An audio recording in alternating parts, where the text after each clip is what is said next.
Good morning. I wanted to talk this morning about Trump's newest faux pas with him saying that, I'm putting all my business holdings in a blind trust. No, he's not. Turning your business dealings over to your children is not a blind trust. A blind trust has to be run by somebody that you have no connection with, no ties with. So there is no conflict of interest. They hold that, they do all the dealings, and you're not allowed to know any of the happenings of that. So putting your children in to run the company that are also now advisors on your transition team to the White House, how does that constitute a blind trust? This man has holdings in Russia, the Ukraine, India, South Korea, and you really think that he's not going to put his business first when he makes political decisions? You think he's going to make any political decision that's going to impinge on his children's business? Think again. The only way that Trump can run and be president and not have anything to do with the holdings is to sell off all of his businesses. Sell them all, put that money away in a blind trust. Then you can sit there and say, I'm not making political decisions based upon my company's interest. Barring that, he has no business being president. There is no way that this man can be impartial when he has so many business holdings that are very questionable across not only the U.S., but he's in bed with a lot of foreign governments, a lot of foreign ties connected with his business. So this man has absolutely no business being president. Again, what did he say during the campaign? He was all up Clinton on the Clinton Foundation. Really?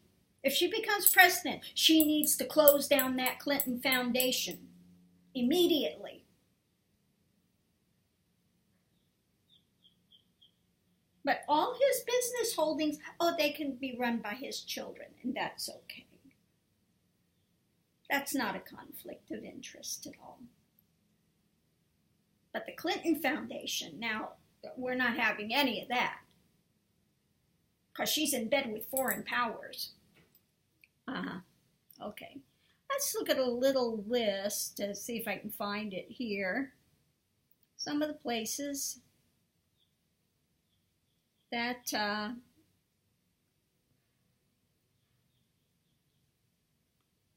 from an article here.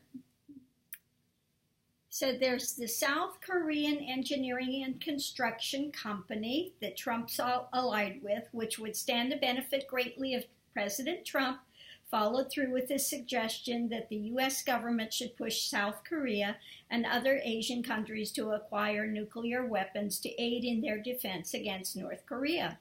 Then there's the Trump Organization's planned expansion in India, where government officials could feel pressure from or be enticed by a Trump White House to dismiss an ongoing investigation into one of Trump's business partners to clear the way for such developments. And there's also Trump's recently strained business relationships in Turkey and the United Arab Emirates, key Muslim allies in the United States' fight against ISIS in countries where Trump's financial interests would run counter to the U.S. foreign ones.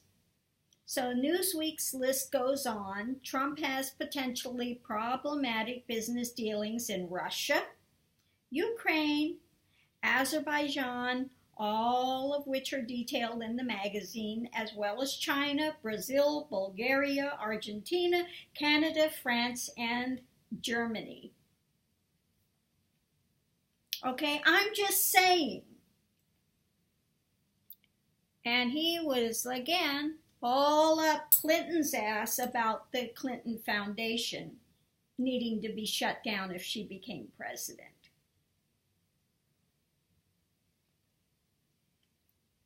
Now, if this isn't the pot coddling the kettle black, I don't know what is.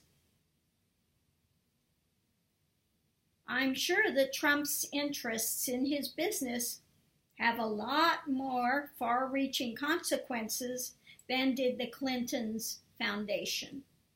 And her foundation was actually proven to be doing good works throughout the world. What good works is Trump doing? Let's see, he's still got the case coming up very soon on the Trump University scam. He's got the other case coming up for the rape of a 13-year-old girl when she was 13 years old. That's coming up. Yeah, this is fabulous. Okay, fabulous. But don't forget, it's a blind trust because his children are going to run. Isn't that a blind trust? He's been in business, claims to be this big businessman for how long? And yet, I don't know if it's a blind trust or not, isn't it? Acting innocent, I don't know.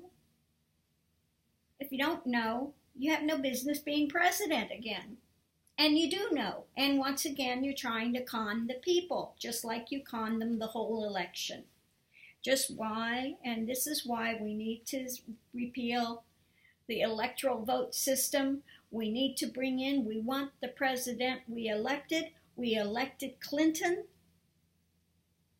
and that's who we want. We do not want Trump with his cronies, with all of his, I guarantee this will be the worst case of him having his cronies in office. He's already looking at Giuliani. He's looking, of course, at Breitbart, Bannon.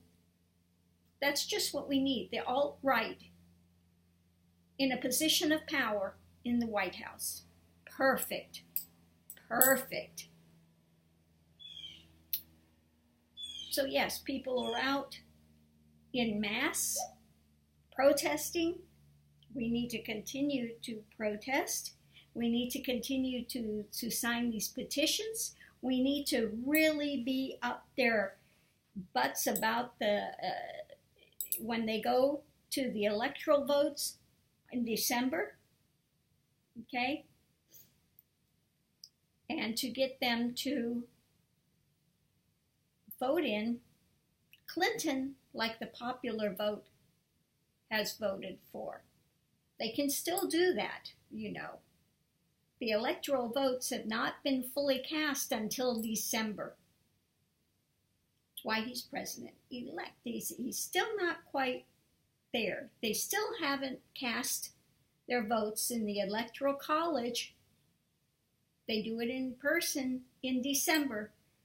So we still have a chance to overturn this if enough of the Electoral College voters come to their senses and they can change their vote. Okay? They can change it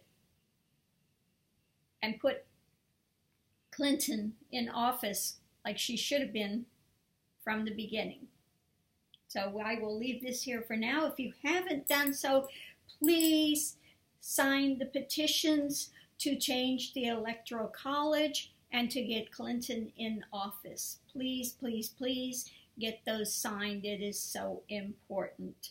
Let's continue to go forward and fight the good fight, because this is not what we need in office. Already the hate is ramping up in the schools. It's atrocious. It's terrible. Let's get this turned around. Must have a great day. Bye, guys.